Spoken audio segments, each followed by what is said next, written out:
Hi hello नमस्कार, मी Madhura Savji kitchen मध्ये तुम्हा सर्वांचं अगदी मनापासून स्वागत।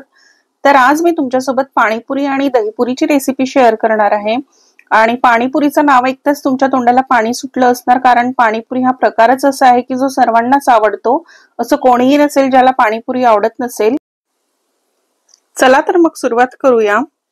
तर इथे मी हा पाणीपुरीचा मसाला घेतलेला आहे। हा मसाला मी आधीच तयार करून ठेवलेला होता। मी याचा व्हिडिओ घेऊ शकलेली नाही, पण जर तुम्हाला या मसाल्याची रेसिपी हवी असेल तर मला कमेंट करून नक्की सांगा। नक्कीच मी या मसाल्याची रेसिपी तुमच्यासोबत शेअर करणार। तर इथे मी आता 2 चमचे हा मसाला घेते आहे आणि लागेल तसं पाणी आपल्याला यात घालायचं आहे। यात फक्त आपल्याला पाणीच घालायचं आहे, बाकी काहीही घालायची गरज नाही आहे। आणि टेस्ट घेऊन बघायचं आणि पाणी घालायचं। तर यात मी अजून पाणी घालणार आहे आणि मिक्स करायचं आहे पाणी घालून आपल्याला हे छान। आणि आता मी टेस्ट करून बघितलेलं आहे, टेस्ट अगदी परफेक्ट आहे। जवळपास 4 ग्लास पाणी मी यात घातलेलं आहे। तर आता इथे पाणी तयार झालेलं आहे।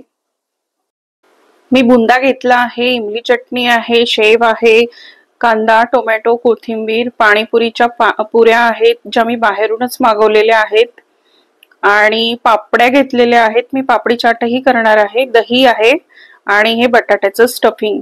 तर आता मी इथे एक पाणीपुरी तुम्हाला बनवून दाखवणार आहे। बटाट्याचं स्टफिंग घालायचं, त्यात थोडासा कांदा घालायचा आणि भरपूर असं पाणी या पुरीमध्ये घालायचं आहे। आणि मी आता ही पुरी टेस्ट करणार आहे।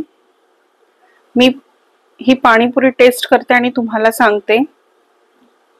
तर मी टेस्ट केलेली आहे, खूप छान टेस्ट झालेला आहे पाणीपुरीचा। मी आता दहीपुरी बनवणार आहे। तर पुऱ्यांमध्ये आपल्याला बटाट्याचं स्टफिंग घालून घ्यायचं आहे। त्यानंतर यात घालायचं आहे आपल्याला भरपूर असं दही। दही जास्त घालायचं कारण ही दहीपुरी आहे, तर दही जास्तच जाणार याच्यामध्ये। त्यानंतर घालायचं आहे कांदा, टोमॅटो, थोडासा बुंदाही घालून घ्यायचा आहे। त्यानंतर घालायची आहे इमली चटणी म्हणजेच चिंचेची चटणी, आणि ही चटणी मी घरीच बनवून घेतलेली आहे।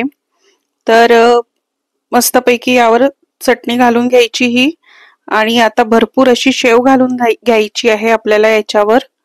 आणि वरून गार्निशिंग साठी आपल्याला घालायची आहे थोडीशी कोथिंबीर, थोडासा कांदा आणि टोमॅटो। तर अशा प्रकारे आपली दहीपुरी तयार झालेली आहे। तर याच पद्धतीने मी पापडी चाटही बनवणार आहे। तर कसा वाटला तुम्हाला आजचा व्हिडिओ मला कमेंट करून नक्की सांगा।